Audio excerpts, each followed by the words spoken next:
precisa ter coragem, colocar na cabeça assim, hoje eu vou fazer um vídeo para o YouTube. Pai do Senhor, gente, boa tarde, tudo bem com vocês? Boa tarde, bom dia, boa noite, quando você for assistir esse vídeo, fica à vontade, tá bom? Hoje eu quero fazer um vídeo aqui no YouTube, que eu já tô assim há bastante dias pensando, sentindo no meu coração de deixar essa palavra aqui. Eu achei um devocional, um plano de leitura bíblica, que há algum tempo já eu já fiz esse plano. Teve um impacto muito grande aqui dentro de mim. Depois eu vou deixar a fotinha aqui, tá bom? Pra você achar. Raiz de pecado no coração. Mano, pensa num devocional prático. São muitos dias, só que os textos são pequenos. Raiz de pecado no coração. Desse devocional, ele colocou aqui 12 dias, que seriam 12 raízes de pecados que a gente comete, né? Pra gente ir entendendo ali por que a gente comete alguns erros, que a gente não faz ideia de qual é a raiz dele. Eu vou citar só aqueles assim que foram mais fortes pra mim, e eu aconselho você, se não tem o aplicativo ainda, baixar o aplicativo no seu celular e buscar esse devocional. É em inglês, sim, mas Google Tradutor é coisa de Deus, criada aí na Terra para abençoar nós tudo que não entende muito bem do inglês. Por exemplo, ele vai falar sobre a raiva ser uma das raízes de pecado na vida da gente. A raiva acontece normalmente quando os nossos desejos não são atendidos. Aí ele coloca frases que a gente usa muito, que identifica que nosso coração, né, tá com raiva, e isso vai provavelmente, se continuar, a gerar pecado. A raiva diz assim: eu não consegui aquilo que eu queria, então por isso estou com raiva.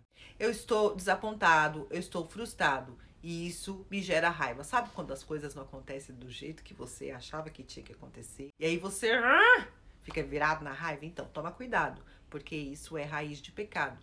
A raiva em si não é pecado, mas você deixar ela se prolongar, se estender ao longo do dia, ela interferir no resto das suas atitudes, das suas escolhas e decisões, com certeza vai fazer com que gere o fruto de pecado através da raiva. Ele coloca um versículo sobre a raiva. Efésios capítulo 4, versículo 26 e 27. Se vocês ficarem com raiva, não deixem que isso faça com que pequem. E não fiquem com raiva o dia inteiro. Presta atenção nisso. Tá com raiva? Tudo bem, mas não dê ao diabo a oportunidade de tentar vocês. Então, a raiva seria como se fosse uma porta aberta para Satanás entrar nos seus sentimentos, entendeu? No seu psicológico, no seu emocional, e fazer com que você tome atitudes que não agradam a Deus. Ansiedade seria aí a segunda raiz. Ansiedade é sobre preocupação que a gente tem, coisas que trazem um distúrbio, é uma preocupação um pouco mais excedente, traz uma bagunça para dentro da gente. Pensamentos que trazem medo pra gente. A gente fica com medo, a gente fica sofrendo. Acho que a pontinha aí que dá essa ideia de pecado é porque normalmente sentimento de ansiedade dentro da gente dá a ideia que Deus não vai cuidar da gente como ele disse que cuidaria. Isso é muito perigoso. Isso tem a ver com não confiar em Deus. Isso é pecado. A ansiedade vai trazer palavras para dentro da gente mais ou menos assim, pensamentos tipo: eu não consigo parar de me preocupar. E tipo assim, eu sei que Deus disse que vai fazer, mas eu sei lá, eu acho que eu não consigo acreditar nisso. O que o escritor colocou em relação à ansiedade, ele colocou vários, por isso que eu tô sempre falando, vai lá ler que você vai gostar. Um que eu gostei muito que ele coloca é Provérbios 3, 5 e 6. É muito importante, gente, confiar no Senhor de todo o coração. Não é tipo assim, meu problema é muito grande, eu sei que Deus é bom, eu sei que Deus prometeu, mas meu problema não interessa. Você vai ter que desligar em relação ao seu problema, fechar a janelinha do seu problema e abrir a sua vida, as suas portas, as suas janelas, tudo em relação ao que Deus pode fazer em relação a você, a vontade de Deus sobre a sua vida. Confie no Senhor de todo o coração e não se apoie na sua própria inteligência. Se você for olhar para o seu problema, segundo essa nossa racionalidade, é óbvio que o problema é grande demais, é óbvio que é impossível, é óbvio que não dá para você, não dá mesmo, dá para mim, vai dar para você, mas não é sobre a nossa condição humana que a gente tem que, na nossa condição humana que a gente tem que se apoiar. A gente tem que se apoiar e confiar no Senhor. Legal, o complemento aí do Provérbios 3. O 26 vai dizer assim: lembre de Deus em tudo o que você fizer e Ele vai te mostrar o caminho certo. Então, quando eu abro mão da minha ansiedade, olha que interessante esse assunto, você abrir mão da sua ansiedade e colocar Deus no centro da sua vida. Tudo o que Deus disser para você é o que vai ser determinado e que vai valer na sua mente, na sua fala, no seu ouvir, na sua maneira de se comportar. E quando você é guiado por tudo que Deus fala, tudo aquilo que você fizer guiado por Deus, vai dar certo. Pronto. Uma outra raiz que o escritor coloca aqui, que eu achei muito interessante quando eu li a primeira vez e agora lendo da segunda vez também, até abri um outro devocional falando exatamente desse assunto só por causa disso, é a tal da amargura. Amargura é o quê? É quando, diante de muitos ressentimentos que permaneceram dentro da gente por muito tempo, e isso deu meio que uma estragada no nosso coração, deu uma azedada no nosso coração. E aí a gente já tem preferências para olhares negativos do que positivos, a gente tem preferência de achar um problema em tudo, de querer fazer uma crítica sobre tudo, sobre todos, de achar assim, alguém vem super empolgado pra gente, super feliz, e a gente sempre tem aquela balde de água fria pra jogar nos outros. Tudo isso tem muito a ver com o coração amargoso. Como que é? É tipo assim, é como se o mundo inteiro, inclusive Deus, principalmente Deus, devesse alguma coisa pra você.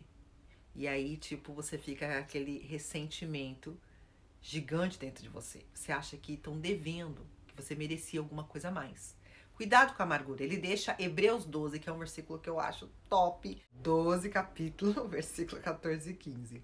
Procurem ter paz com todos e se esforce. Gente, tem que se esforçar, tá? Não é fácil ter paz com a pessoa assim, não. Tem que fazer uma forcinha. Se esforce para viver uma vida completamente dedicada ao Senhor, pois sem isso, ninguém vai ver Deus. Tomem cuidado, prestem atenção nesse versículo. Tomem cuidado para que ninguém abandone a graça de Deus. Cuidado para que ninguém se torne como uma planta amarga que cresce e prejudica muita gente com seu veneno. Cuidado com a amargura, gente. Um sentimento que eu jamais poderia deixar de vir falar aqui, que tá no devocional, é a inveja. A inveja é um problema muito grande, né, gente? Eu gosto de falar sobre inveja. Eu gosto porque eu acho que as pessoas têm, assim, algumas interpretações errôneas sobre a inveja. Tem gente que acha que a inveja é querer o que o outro tem. Não, e aquele? Tem um pessoal que é assim. Tem gente que tem medo que os outros tenham inveja deles. Eu tenho medo de eu ter inveja dos outros. Eu acho que a inveja não é só sobre você querer o que as pessoas têm. A inveja também tem muito a ver com esse negócio de que aquela justiça própria. Por que que ela tem, por que que ele tem e por que que eu não tenho? Por que que eles são e por que que eu não sou? É como se, por causa das suas perdas, você agora quisesse se auto-justificar. Por causa disso que é um sentimento que eu acho que ele fica muito enrustido, muito escondido. Porque às vezes você fala assim, não, eu não quero que os outros tenham. Não quero que os outros tenham. Mas você também não acha justo o fato de aquela benção que você estava orando faz tempo, né? Aí aquela irmãzinha nova convertida que chegou na igreja ontem, ela já conseguiu a mesma benção que você queria, tá? Com 2, 3, 4, no máximo 5 orações. E você tá ali sua vida inteira de consagração e não conseguiu ainda. É normal cair sobre a gente aquele sentimento, porque ela e eu não, né? Preciso tomar muito cuidado. Não com a inveja que os outros possam ter por você, não. E não porque você quer as coisas dos outros, porque você não quer as coisas dos outros. É sentimento de ser ladrão. Não. Às vezes você quer igual dos outros. Isso também não é necessariamente inveja. Inveja é quando você se sente desapontado. Por quê? Porque o outro é e porque você não é. Por exemplo, é um dos primeiros sentimentos que aparece na Bíblia como pecado. Na Bíblia e na história da humanidade. Quando Satanás, ainda sendo Lúcifer, ele fala assim, por que só Deus tem que estar no trono e ser o maior que todos? Não, eu também sou lindo, maravilhoso, poderoso, eu vou subir lá e vou querer ser igual a Deus. Isso é inveja. Eu acho que é quando a gente quer ir além de Deus. Também tem a ver com inveja. Ele coloca o versículo no Tiago 3. Mas se no coração de vocês existe inveja, amargura e egoísmo, então não mintam contra a verdade, gabando-se de serem sábios. Versículo 16. Pois onde há inveja e egoísmo, há também confusão e todo tipo de coisas más. Peça ao Senhor para sondar o seu coração se tem inveja. Não fica dizendo que você não tem inveja. Pede para o Senhor tirar do seu coração qualquer sentimento que seja parecido, assim, com esse tipo de sentimento, entendeu? E não fica com medo da inveja dos outros. Tenha medo de você sentir inveja dos outros. Outra raiz de pecado que às vezes a gente não se dá conta, que transforma muito a nossa maneira de viver, de ser, de pensar sobre as coisas, que é o medo. Inclusive nesse momento que a gente está, abril de 2020, que estamos enfrentando grandes problemas aí mundiais e tem se esparramado de uma forma muito triste, terrível, é o medo nas pessoas. O medo é uma raiz de pecado. Por quê? Porque quando eu sinto medo, eu fico tão confuso, tão perturbado, e eu me esqueço das palavras de Deus sobre a minha vida. Porque o homem não depende, né? Como fala em Mateus capítulo 4. O homem não depende das coisas materiais para sobreviver. O homem depende da palavra que vem da boca de Deus. Então, quando eu sinto medo, é como se eu falasse: Deus, dá licença, o meu medo é maior. E isso é pecado. Frases que permeiam a nossa mente num estado de medo, entendeu? Quando os medos são acionados na gente. Toma cuidado, porque às vezes os medos estão sendo acionados em você. Peça ajuda do Espírito Santo para libertar a sua mente.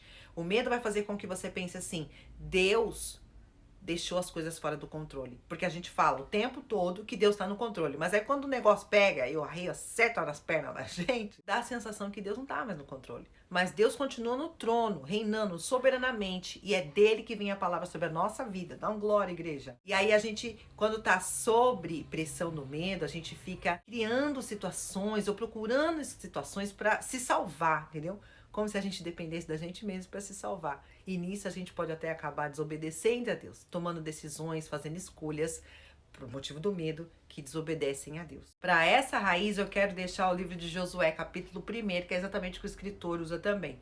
O versículo 9, aquele bem forte, que tem muita gente usando por aí, inclusive. Então, bora pôr em prática, gente?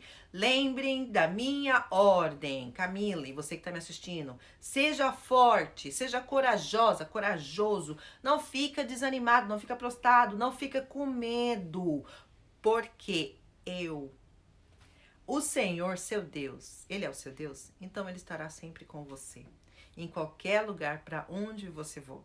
Sem medo, gente, por favor. E por último, a raiz de pecado, que seria como a base de todos os pecados que a gente comete, de todas as outras raízes de pecado, que é o orgulho. Exatamente o exemplo que eu dei quando Lúcifer no céu, ele sente inveja. Sente inveja porque primeiro ele se sentiu tão grande, tão poderoso, que não estava certo aquele negócio de ter só um Deus, não. Que ele também poderia ser como um Deus. É o mais alto nível de autoconsideração. Sabe quando você exagera no elogio sobre você mesmo? Mais ou menos por aí. Mas eu acho que o problema do orgulho também é que nem a inveja. Quando esses sentimentos, eles são bem discretos pra gente, sabe? Quando ninguém acha que você tem inveja. Quando ninguém acha que você é orgulhoso, mas aqui dentro de você, você tem esse sentimento. Você acha que, poxa, como assim esqueceram de mim? Eu não poderia ter sido esquecida. É orgulho. Como assim não me levaram em consideração? Eu fiz um trabalho tão bonito. Marta e Maria, né? O que Marta sente ali, o Senhor Jesus acha que é justo ela ficar aí ajoelhada enquanto eu estou fazendo todas as outras coisas para o Senhor, para servir ao Senhor. Então a gente tem que tomar muito cuidado com esses sentimentos, porque eles podem ser muito transparentes. Frases que têm aí um fundinho de orgulho, como o jeito de fazer as coisas sempre é o melhor jeito de fazer as coisas, é melhor que os dos outros. Eu quero atenção, eu mereço atenção.